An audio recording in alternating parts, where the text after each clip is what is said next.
오늘도 주님의 은혜가 모든 성도님들의 삶의 자리에 풍성하게 임하시기를 주님의 이름으로 간절히 축원합니다. 오늘 본문에 보면 18절에 사람들아 범사에 두려워함으로 주인들에게 순종하되 선하게 관용하는 자들에게만 아니라 또한 까다로운 자들에게도 그리하라 라고 시작하고 있습니다. 사환이라는 이 단어는 하인을 의미합니다. 더 엄밀하게는 노예를 의미하는 말입니다. 오늘날에는 노예라는 계급이 우리 사회에 존재하지 않고 있기 때문에 우리는 이 표현을 정확하게 다 이해할 수는 없지만 노예는 그 시대에 살아가는 삶의 자리에서 가장 밑바닥의 인생을 살아갈 수밖에 없는 그러한 사람들이었습니다. 그 당시의 사람들은 노예라고 한다면 그 노예는 짐승과 비슷하다라고 생각했습니다. 짐승과 조금 다른 것이 있다면 그들은 말을 할 수 있는 짐승이다라고 생각했던 것들이 그 당시의 노예를 바라보던 사람들의 그러한 공통적인 생각들이었습니다. 그러니 노예들아 라고 말하면 가장 밑바닥에 있는 인생들, 짐승과도 같은 대접을 받던 그러한 이들, 그들에게 지금 이 편지의 내용에서 오늘 본문의 이야기가 기록되어 있습니다. 그런데 무엇이라고 이야기하고 있느냐? 노예들에게 자신들의 주인에게 순종해라 라고 말하고 있습니다. 근데 여러분 순종을 하는데 너그럽고 선한 이들, 선하고 관용하는 자들, 그런 착한 사람들, 너그러운 사람들, 그런 주인들에게만 순종하지 말아라. 까다롭고 그렇게 예민한 주인들에게, 어렵게 하는 이들에게, 힘들게 하는 이들에게, 그런 주인들에게도 순종해야 한다라고 지금 말해주고 있습니다. 그런데 그 순종하는 자세를 두려운 마음으로 하라라고 성경은 또 기록해주고 있습니다. 오늘 이 말씀을 사도 베드로는 도대체 왜 이야기하고 있을까? 우리는 생각해 보아야 합니다. 단순히 노예 제도가 있기 때문에 그 당시에는 노예 제도라는 것이 있었기에 노예 제도를 인정하면서 노예는 노예로서 주인의 명령에 무조건 순종해야 한다라는 것을 지금 말하고 있는 것인가? 그렇지 않으면 너희가 순종하지 않으면 주인에 의해서 큰 어려움을 겪게 될 수밖에 없기 때문이다라는 것을 지금 베드로가 말하고 있는 것인가? 그렇기 때문에 순종하지 않으면 큰 어려움을 겪게 되기 때문에 그것을 두려워하는 마음으로 너희들은 순종해야 한다라는 것을 지금 사도 베드로가 말하고 있는 것인가? 그것이 아니라는 것을 오늘 말씀을 통해 우리는 알 수 있습니다. 그러면 도대체 왜 이 말을 하고 있는가? 왜 두려움으로 순종하라라고 하고 있는가라는 말씀은 이어지는 19절 이하의 말씀을 통해서 우리는 그 말씀의 진리를 알 수 있습니다. 19절 말씀에서 성경은 이렇게 말씀합니다. 부당하게 고난을 받아도 하나님을 생각함으로 슬픔을 참으면 이는 아름다우나. 무슨 말입니까? 부당하게 고난을 받다라는 이 표현은 억울한 고통을 당해도 라는 뜻입니다. 즉, 이 표현을 앞의 말씀과 연결해 보면 선하고 관용하는 주인에게 받는 것이 아니라 까다로운 주인, 즉 고약한 주인에게서 받는 것이라는 것을 우리는 알 수 있습니다. 그러니 까다로운 주인에게서 억울한 고통을 당한다고 해도 그것을 하나님을 생각하면서 그 슬픔과 괴로움을 참아내면 이것은 아름다운 것이다 라고 말하는 것입니다. 그런데 이 아름다운 것을 20절에서는 또 이런 표현과 연결해서 말하고 있습니다. 본문 20절 말씀에 보면 죄가 있어 매를 맞고 참으면 무슨 칭찬이 있으리요? 그러나 선을 행함으로 고난을 받고 참으면 이는 하나님 앞에 아름다우니라 라고 말하고 있습니다.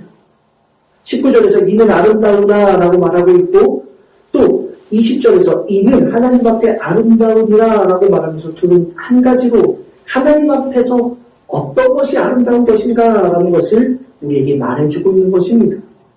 즉 억울하게 고난을 당해도 하나님을 생각하면서 참는 것은 하나님 앞에 아름다운 일이고 또 하나 그 하나님 앞에 아름다운 것은 죄를 지어서 고통을 당하다 참는 것이 아니라 선한 행위를 하다가 고난을 받았지만 이것을 하나님을 생각하면서 참는 것, 바로 그것이 하나님 앞에서 아름다운 일이다라고 말해주고 있는 것입니다. 그리고 이어서 21절 전반부에 이를 위하여 너희가 부르심을 받았으니 라고 말하고 있습니다. 자, 그러니 너희는 이렇게 살도록 주님으로부터 부르심을 받았다. 주님께 불림을 받았다. 이렇게 살라고 라는 말입니다. 하나님의 자녀로서 부르심을 받은 삶의 자리, 삶의 모습은 이렇게 살라는 것이다 라고 말해주고 있는 것입니다. 근데 여러분, 이것이 노예에게만 해당되는 말인가? 그렇지 않다는 것을 우리가 읽지 않은 본문 앞에, 우리 오늘 본문의 앞에 본문을 보면 그것이 아니라는 것을 우리는 알 수 있습니다. 13절 말씀에 보면 인간의 모든 제도를 주를 위하여 순종하되 혹은 위에 있는 왕이나 14절 혹은 그가 악행하는 자를 징벌하고 선행하는 자를 포상하기 위하여 보낸 총독에게 하라 라고 말합니다.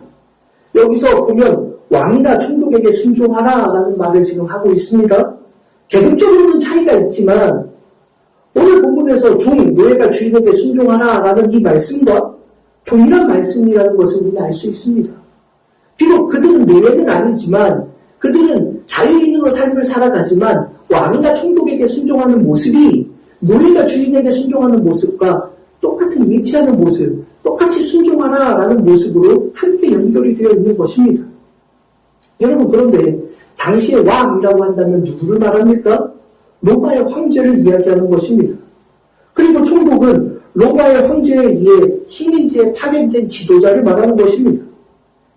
1절 처음에서, 베드로전서 1장의 맨 처음에서 말하고 있는 것처럼 이 편지를 받은 사람들은 영도, 갈라디아, 갑바도기아, 아시아, 비두니아 이 가운데 흩어진 나그네라고 말하고 있는데 여러분, 이 지역들은 다 당시에 로마의 지배를 받고 있는 속국 식민지들이었습니다. 로마의 지배를 받고 있었습니다. 그러니 여기서 말하는 왕, 당연히 로마의 황제를 말하는 것입니다. 총독이라는 것은 로마의 황제에 의해 임명된 총독, 그들을 지배하고 있는 식민지 지배자를 말하는 것입니다. 그러니 그들에게 순종하라 라는 말입니다. 오늘날 우리도 이 말씀을 그렇게까지 쉽게 이해할 수 없을 수도 있습니다. 그러나 일제 식민지 치하를 지냈던 어른들에게 이 말씀은 그 시대를 겪지 않은 우리들과는 또 다른 의미로 다가올 것입니다. 그 식민 지배를 받았던 그런 연세가 많으신 어른들은 그 당시에 하나님의 말씀, 하나님의 뜻으로 살아가지 못하고 일본의 왕 천황에게 식민지 지배를 받고 있는 그들에게 복종하고 순종하라는 것 쉬운 일이 아니었을 것입니다. 식민지 지배 아래서 일반 백성들과 또 다르게 믿음을 가진 사람들이 일본 천황의 지배 아래서 이 말씀을 듣는다라고 한다면 우리들과는 또 다른 의미로 찾아오겠지요. 일제시대에도 왜냐하면 우리에게 신사참배를 강요하였기 때문에 그렇습니다. 로마에서도 마찬가지지요. 모든 식민지마다 황제 숭배를 강요했습니다. 황제를 신처럼 숭배하게 하고 그를 절하도록 그에게 제사를 지내도록 했습니다. 일제시대에도 똑같은 그런 신사참배 그런 것들이 천황에 대한 그런 절대적인 그런 맹종, 마치 신처럼 대우하는 그런 것들이 같이 일제시대를 살았던 이들, 그리고 로마시대의 그 당시의 사람들에게는 함께 부딪힐 수밖에 없었던 문제였다라는 것입니다. 그런 이들에게 이 말씀은 도저히 받아들이기 쉬운 것이 아닙니다. 도저히 받아들일 수 없습니다. 신사참배를 거부하다가 옥고를 치렀던 수많은 고통을 당하였던 신앙의 선배들이 우리나라에서도 있었습니다. 그러니 그들, 또 로마 시대에는 황제 숭배를 거부하다가 감옥에 갇히고 매를 맞고 모든 재산을 빼앗기고 심지어 죽임을 당하는 자들도 있었으니 여러분, 이들에게 이 말씀은 결코 쉬운 말씀이 아닌 겁니다. 믿음을 지키기 위해서 죽임을 당하는 자리에서 그럼에도 불구하고 황제에게 순종해라 라고 한다면 이것은 신앙의 자리에서 부딪힐 수밖에 없는 문제가 되었기 때문이라는 것입니다. 그러면 도대체 이 말씀을 어떻게 받아들일 수 있습니까? 이 말씀을 오늘 성경은 16절에서 이렇게 이 말씀과 연결해주고 있습니다. 너희는 자유가 있으나 그 자유로 악을 가리는 데 쓰지 말고 오직 하나님의 종과 같이 하라라고 말하고 있습니다. 무슨 말인가? 너희에게는 자유가 있다. 즉 너희는 신앙의 자유를 가지고 믿음의 자유를 가지고 그렇게 살아가고 그렇게 어떻게 살 것인가를 결정할 수 있다라는 말입니다. 그러나 그 자유를 가지고 악을 가리는데, 즉 악을 행하는 부실로 너희들을 사용해서는 안 된다라고 말하는 것입니다. 그러면서 그렇게 하지 말고 오직 하나님의 종과 같이 행하라 라고 말하고 있습니다. 그리고 바로 이 말씀을 오늘 본문과 연결해서 이해해 볼 수 있는 겁니다. 사랑하는 성도 여러분, 오늘 이 말씀을 우리가 살아가고 있는 우리의 삶의 자리에서, 우리의 신앙의 자리에서 다시금 돌아볼 수 있기를 바랍니다. 계급이나 상황, 조건, 시대 모두 다 다르지만 우리는 모두 여러 주인과 같은 자들을 만나면서 살아갑니다. 주인이라는 단어가 어감이 그리 좋지는 못하지만 직장에서든 어떤 자리에서든 우리는 우리가 순종할 수밖에 없는, 우리에게 명령을 하는 어떤 사람들의 말을 따르는 그러한 삶을 살아가며 그렇게 살고 있습니다. 상황이나 조건, 그 당시의 사람들과는 전혀 다를 수 있겠지만, 그 어가가 하는 모든 행위들이 전혀 다를 수 있겠지만, 오늘 우리의 신앙의 자리에서도 우리는 누군가에게 순종해야 하고 누군가에게 그 명령을 따를 수밖에 없는 삶의 자리를 오늘 우리도 살아갑니다. 그런데 그런 자리에서 어떤 이들은 까다롭고 또 어떤 이들은 우리를 억울하게 만드는 이들일 수도 있습니다. 우리를 해하는 이들이 있을 수도 있습니다. 심한 모욕을 주는 이들을 만나게 될지도 모릅니다. 자신의 지위와 권세를 이용해서 우리들을 억압하는 그러한 이들을 만나게 될지도 모릅니다. 그런 상황을 우리는 한 상황이 아니라 여러 상황들에서 만나게 될 수도 있을 것입니다. 오늘 본문은 그러한 상황에 놓인 모든 이들에게 주시는 주님의 말씀이 될 것입니다. 사랑하는 여러분, 오늘 우리의 삶의 자리에서도 누군가의 명령을 따라야 하고 순종해야만 하는 그런 삶의 자리에서 어쩌면 억울할 수도 있고 어쩌면 불합리한 처사를 당할 수도 있는 그런 상황 속에서도 오늘 주님은 우리에게 순종하라 라고 말씀하고 있습니다. 그리고 그러한 이들에게 너희가 자유롭게 신앙의 자유를 가지고 살아갈 수는 있지만 그 자유로 악을 행하는 자들이 되어서는 안 된다라고 말하면서 오직 하나님의 종과 같이 하라라고 말하면서 하나님의 종으로 사는 것, 즉 하나님 앞에 기쁨이 되고 하나님 앞에 아름다운 것은 무엇인가? 고난 속에서도 고통 속에서도 참고 견디는 것이다 라고 우리에게 말해주고 있는 것입니다. 그것이 하나님의 종과 같이 되는 것, 하나님 앞에 아름다운 일이 되는 것이다 라고 성경은 우리에게 말해주고 있습니다. 사랑하는 여러분, 그런데 이 말씀을 들으면 그냥 무조건 참아라, 견뎌라, 순종해라, 그것이 하나님 앞에 좋은 일이다, 하나님 앞에 아름다운 일이다, 선한 일이다 라고 말한다면 그것이 무엇이 우리에게 다가올 수 있겠습니까? 아니, 그러면 하나님의 종과 같이 하는 일이라는 것은 그냥 무조건 참고 무조건 견디고 마치 옛날에 어른들 말처럼 그렇게 결혼을 하면, 죄송합니다 이런 표현을 쓰면 그렇지만 과거 옛날 사람들 표현에 따르면 결혼을 하면 며느리가 되면 뭐 3년은 귀머거리, 3년은 보지 못하는 사람, 3년은 말하지 못하는 사람, 그런 식으로 살아야 된다라고 말하는 것처럼 무조건적으로 순종하며 살아야 된다라는 것을 말하는 것인가? 그게 정말 하나님의 사람들의 삶의 모습인가? 라고 묻는다면 성경은 오늘 그것이 아니라라는 것을 우리에게 또한 말해주고 있습니다. 고통을 당해도 참아야 된다, 억울해도 참아야 된다, 단순히 견뎌야 된다 라는 것을 성경은 우리에게 말하고 있는 것이 아닙니다. 성경은 참아라 라고 말하기 이전에, 순종해라 라고 말하기 이전에 무엇을 말하고 있는가? 하나님을 생각함으로 라고 말하고 있다는 것을 우리는 주목해야 합니다. 그럼 여러분 무슨 말입니까? 고통을 당해도 억울한 일을 만나도 하나님의 종과 같이 행하는 그 삶은 그냥 견뎌라는 것이 아닙니다. 그냥 납작 엎드려서 순종해라 라는 말이 아닙니다. 왜 그렇게 해야 되는가? 하나님을 생각함으로 너희는 순종해라. 하나님을 생각함으로 너희는 견뎌라 라고 우리에게 말해주고 있는 것입니다. 그럼 여러분, 하나님의 종과 같은 삶, 또 하나님 앞에 아름다운 삶이라는 것은 어떤 것이냐? 하나님을 생각하며 견디고 하나님을 생각하면서 순종하는 것, 바로 그것이 하나님의 종과 같은 삶이고 바로 그것이 하나님 앞에 아름다운 것이 된다라는 것을 성경은 우리에게 말하고 있는 것입니다. 오늘 이 말씀이 정말 중요한 말씀입니다. 사랑하는 여러분, 오늘 우리들 이 세상을 살아가고 있지 않습니까? 이 세상을 살아갈 때 우리도 마찬가지로 여러 어려운 문제들, 상황들, 시간들을 겪으면서 살아가고 있지 않습니까?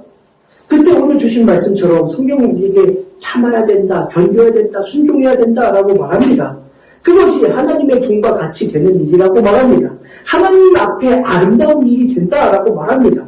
그런데 어떻게 참고 어떻게 견딥니까? 어떻게 순종할 수 있습니까? 하나님을 생각하면서 그렇게 해라 라고 말하고 있는 것입니다. 오늘 우리의 삶의 자리에 이러한 문제들을 만나게 된다면, 이런 고통스러운 순간들, 억울한 순간들을 만나게 된다면 오늘 말씀을 우리의 삶의 자리에서 주시는 하나님의 음성으로 들을 수 있기를 간절히 소원합니다. 그래요. 당시의 황제나 총독은 수많은 학대를 일삼았습니다. 더욱 이 편지는 세상의 사람들에게 전해지는 편지가 아니라 여러분 성도들에게, 그리스도인들에게 전해지는 편지 아닙니까? 그런데 그들은 신앙의 자유를 억압당하고 심한 박해를 당하고 있는 상황이었습니다. 그 핵심에는 황제와 총독이 있었습니다. 황제 숭배를 거절하는 이유로 우상 숭배에 참여하지 않는 것 때문에 성도들은 수많은 박해를 당해야만 했습니다. 수많은 매질을 당해야만 했고, 감옥에 갇혀야 했고, 자신의 모든 재산을 빼앗겨야 했고, 심지어 죽임을 당하기까지 했습니다.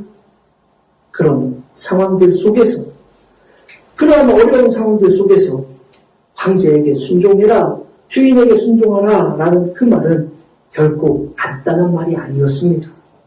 견디라는 말 도무지 받아들일 수 없어요 라고 할 만한 그러한 상황들입니다. 어떻게 그렇게 할 수 있겠습니까? 오늘 우리의 삶의 자리에서 상황은 다르다고 할지라도 우리도 똑같은 이러한 상황들을 만난다면 우리 역시도 그렇게 말할지 모르겠습니다.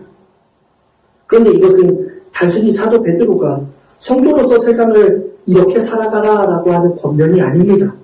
세상을 살려면 그렇게 해야만 돼 라고 말하는 것이 아닙니다. 사도 베드로는 여기서 참아야 되는 이유, 바로 그것이 하나님의 종과 같이 되는 것이고 바로 그것이 하나님 앞에서 아름다운 일이 되기 때문이다 라고 말하는 것입니다.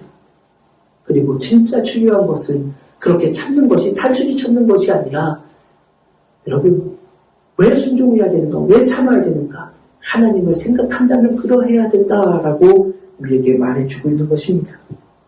오늘 이 한 가지를 우리는 주목해보며 무엇이 정말로 하나님 앞에 아름다운 일이 되는가라는 것을 생각해보고 말씀을 정리하려고 합니다. 오늘 사도 베드로가 이 편지에서 핵심적으로 말하고 있는 것은 어떤 것이 하나님 앞에 아름다운 일이 될 수 있는가? 그것은 바로 하나님을 생각함으로라는 것에 있다라는 것입니다. 왜 우리가 참아야 됩니까? 왜 우리가 억울한 일을 만나도 그것을 견뎌야만 합니까? 왜 고통의 자리에서 우리는 순종해야만 합니까? 하나님을 생각한다면 그렇게 하는 것이 하나님 앞에 아름다운 일이 되는 것이다 라고 우리에게 말해주고 있는 것입니다. 비록 황제와 총독의 악랄한 행위 앞에서 박해를 받는 자리라고 해도 하나님을 생각한다면 우리의 삶의 자리에서 우리를 힘들게 하고 고통스럽게 하는 그러한 존재들 앞에 서 있다고 해도 하나님을 생각한다면 억울하고 고통스러워도 그 모든 상황들 속에서도 하나님을 생각한다면 우리는 참아야 하고 순종해야 한다. 바로 그것이 하나님 앞에서 아름다운 일이 된다라고 말하는 것입니다. 하나님을 생각한다면 이라고 성경은 말하고 있는데 도대체 하나님을 생각한다라는 것이 무엇을 의미하는 것인가?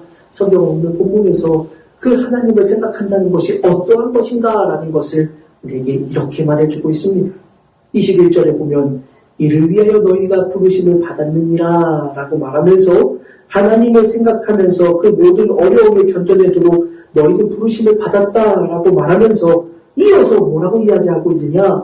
그리스도도 너희를 위하여 고난을 받으사 너희에게 본을 끼쳐 그 자취를 따라오게 하려 하셨느니라 라고 말하고 있습니다.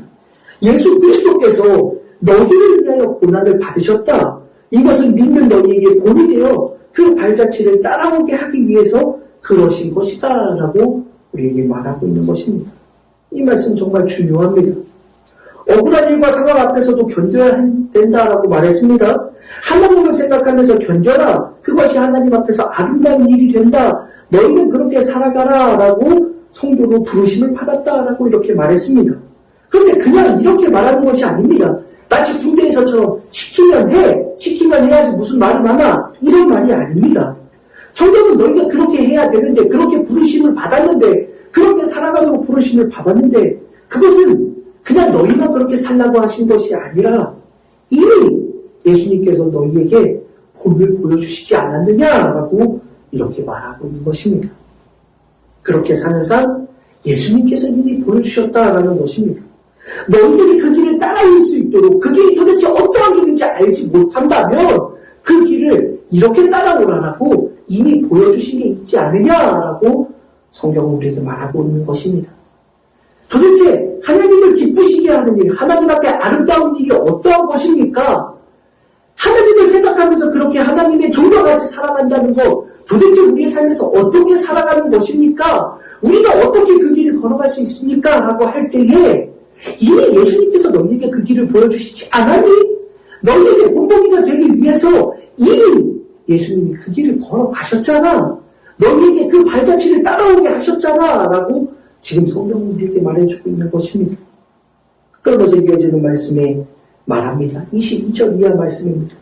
그는 죄를 범하지 아니하시고 그 입에 거짓도 없으시며 욕을 당하시되 맞대어 욕하지 아니하시고 고난을 당하시되 위협하지 아니하시고 오직 공의로 심판하시는 이에게 부탁하시며 친히 나무에 달려 그 몸으로 우리 죄를 친히 담당하셨으니 예수님께서 이미 본보기가 되어주신 삶은 이러한 삶이었다는 것입니다.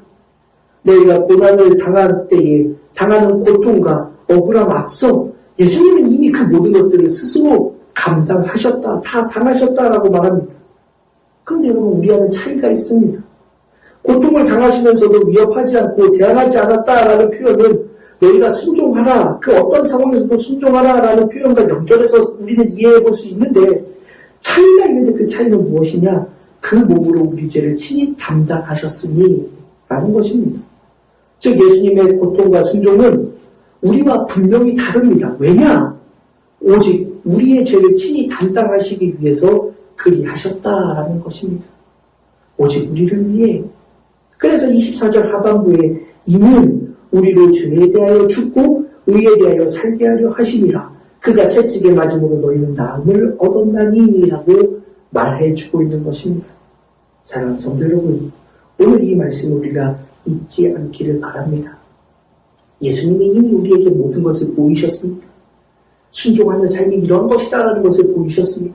그런데 우리의 순종하는 삶과 차이가 있다면 바로 그 순종은 우리의 죄를 대신 짊어지고 가시는 순종이었다라는 것입니다. 그래서 성경은 우리에게 뭐라고 이야기합니까? 오늘 우리가 맞은 말씀에 우리가 살펴본 말씀에 보면 죄가 있어 매를 받고 참으면 무슨 칭찬이 있으리요. 그러나 선을 행함으로 고난을 받고 참으면 이는 하나님 앞에 아름다우니라 라고 말하고 있습니다. 그러니 너희들도 그러한 모습을 예수님을 보는 것처럼 그렇게 선을 행함으로 고난을 받아라. 그것이 하나님 앞에 아름다운 것이다 라고 말해주고 있는 것입니다. 예수님은 고난을 당하셨습니다. 예수님은 많은 어려움을 당하셨습니다. 고통과 환난과 역경, 수많은 괴로운 순간들을 만나셨습니다. 무엇 때문에요? 우리 때문에 그렇습니다. 우리의 죄악을 용서해 주시기 위해 우리의 모든 죄를 친히 담당하시려고 예수님은 그 십자가의 길을 걸어가셨습니다.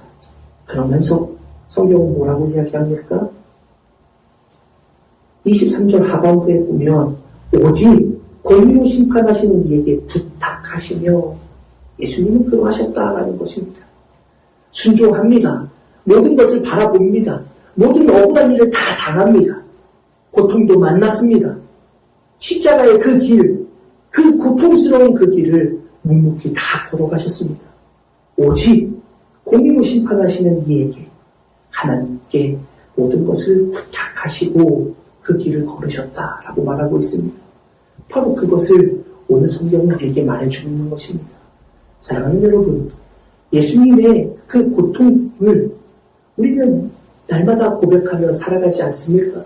그런데 그 고통 속에서 중요한 한 가지, 오늘 성경이 말하는 것은 그 모든 고통의 자리를 우리의 죄를 위해서 그 길을 담당하시기 위해 걸어가셨다. 우리의 믿음의 고백으로 날마다 하는 고백 아닙니까? 근데 이 안에서 중요한 이야기, 오늘 본문에서 하고 있는 이야기는 오직 공의로 심판하시는 이에게 부탁하시며 라는 표현을 성경은 우리에게 말씀해주고 있습니다. 무슨 이야기입니까? 주님은 그 모든 자리에서 완전한 순종을 이루셨다라는 것입니다. 예수님조차도 하나님이시기에 그 모든 것들을 물리치실 수도 있었지만, 그러나 예수님이 그리하지 아니하시고 십자가의 길을 걸어가셨는데, 그 십자가의 길을 걸어가시면서 오직 한 가지 무엇만을 하셨느냐? 오직 공의로 심판하시는 이 하나님에게 부탁하셨다라고 말하고 있습니다.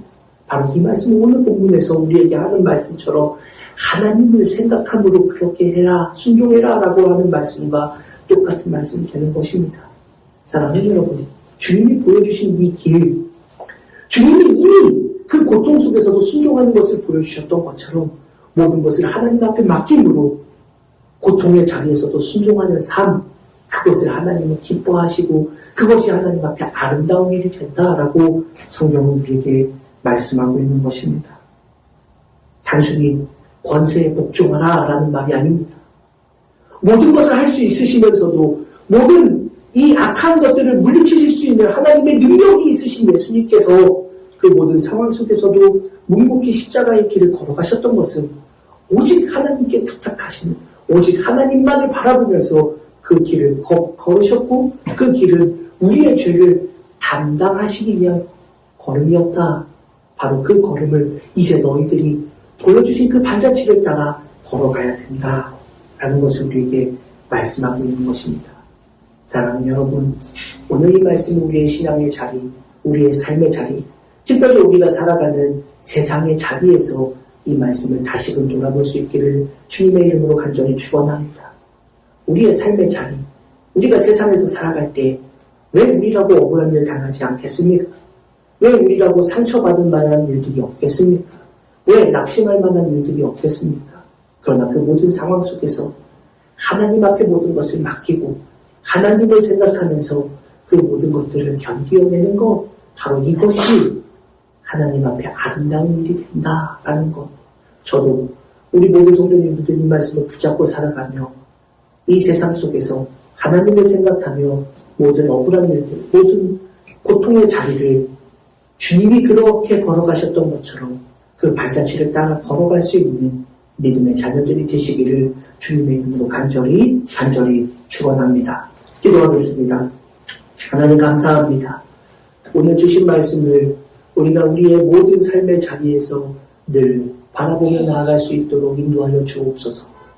하나님을 생각하며 어떠한 고통의 자리에서도 주님의 은혜를 바라보며 주님께 모든 것을 맡기며 나아갈 수 있는 믿음의 자녀들 될 수 있도록 인도하여 주옵소서. 예수님께서도 십자가의 그 고통과 그 억울한 그런 모든 자리 속에서도 모든 것을 순종하며 하나님께만 모든 것을 부탁하셨던 모습을 우리에게 보여주셨던 것처럼 그 발자취를 따라가는 믿음의 일꾼들이 될 수 있도록 축복하여 주옵소서. 주님의 은혜를 바라보며 주님의 그 사랑을 기억하며 오늘 한 달도 또 한 주간도 세상 속에 아름답게 믿음으로 살아가는 복된 주의 자녀들 되게 하여 주옵소서. 감사를 드리며 거룩하신 예수님의 이름으로 간절히 기도드립니다. 아멘.